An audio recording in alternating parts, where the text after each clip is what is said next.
From the shadows, the Raven Guard strike with silent precision, their every movement a testament to their grim determination and mastery of stealth. Experts in ambush and sabotage, they wage war unseen, emerging only to deliver swift and decisive death.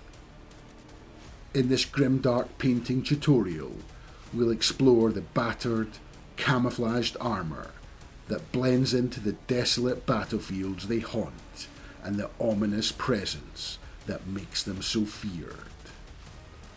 Join me as we bring the Raven Guard's spectral essence to life, capturing their grim and unrelenting spirit.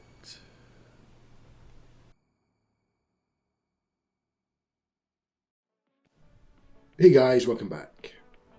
Today I've got another Grimdark Space Marine tutorial for you, and this time I'm going to be painting up a Raven Guard.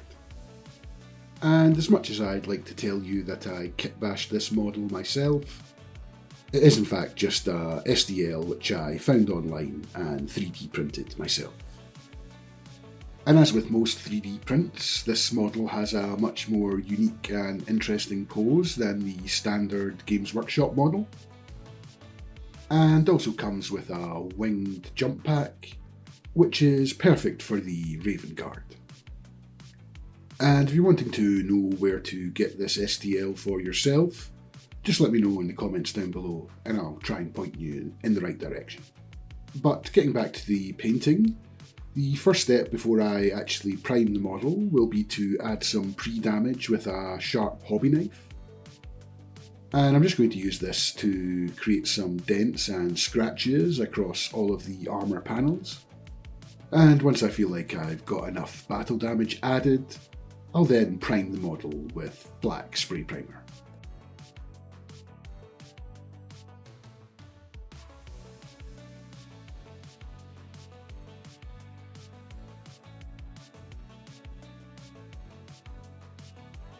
And the next step was to dry brush highlight up all of the black armour panels, and I'll be using Army Painter Gunmetal.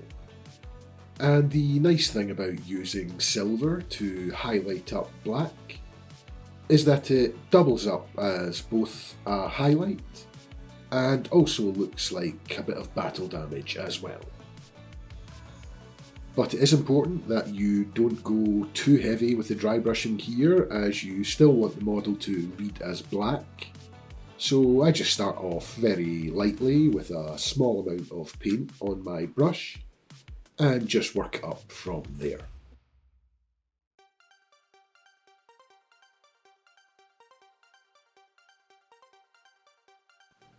And once all of the armour panels had been highlighted, it was then time to move on to any of the areas that were going to be off-white. And I'm going to be using the Army Painter Warm Greys and Whites triad. And there's actually quite a lot of areas here that need to be painted up. All of the cloth, wings and helmet, along with any emblems, scrolls and skulls. And for the most part I will be dry brushing where I can, and if the area is too small I'll just switch to a regular brush. And I'm just going to use the darkest colour to base coat all of these areas, and then just come in with the lighter colours and apply a quick two-step highlight to all of these areas.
And after that was done, there are only a few minor details left to paint in. Firstly, using Vallejo Express Colour Intense Seraph Red to paint in all of the red trim. And more specifically, that's going to be the Purity Seal, the centre of the belt, and also the eyes.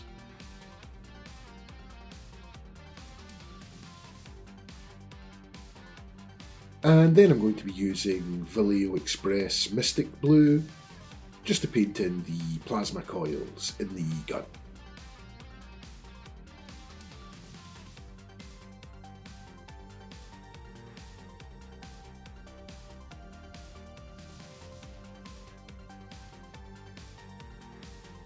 Next up, it was time to apply a unifying wash of Villainy Inks Goon's Grime.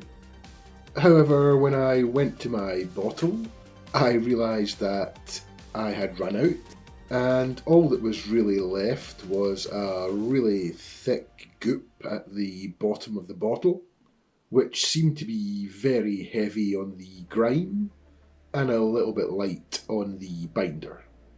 And somehow I managed to push this through my airbrush without any thinner. And upon applying this, I did notice quite a difference from what I'm normally used to, which I really shouldn't have been too surprised about, as I just airbrushed on the gunk from the bottom of the bottle.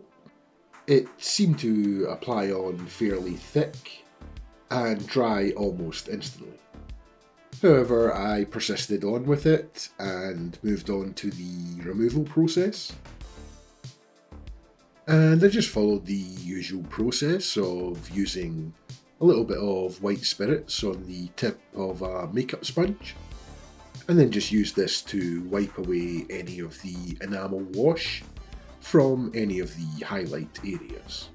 And because of the fact that I used the end of the bottle, what was left was more of a gritty, dry, dirty look rather than a smooth enamel wash blend that you would normally get if you had enough Goon's Grime left.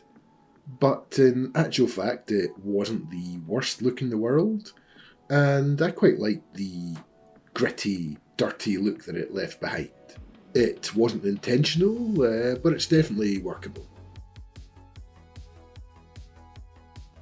And the last step of the process is to add some dirty down rust to any of the pre-damage that was applied at the beginning of the process. And I just do the same as I always do with this product, which is to apply 1 to 2 coats to each of the rusty areas, and then just use some water to feather out all the harsh edges. And that's the model complete. And it's a really nice and quick process, which only really involves highlighting up the black armour, and then painting in the rest of the trim, and then applying some Grimdark touches like the villainy inks and the rust effects. And I still have a huge list of all of the other Space Marine and Warhammer 40k factions that I want to paint up in the Grimdark fashion. So if there is something you do want to see in the Grimdark style, then just let me know in the comments below, and I'll get them added to my list. But for the meantime, thanks for watching, and I'll see you in the next one.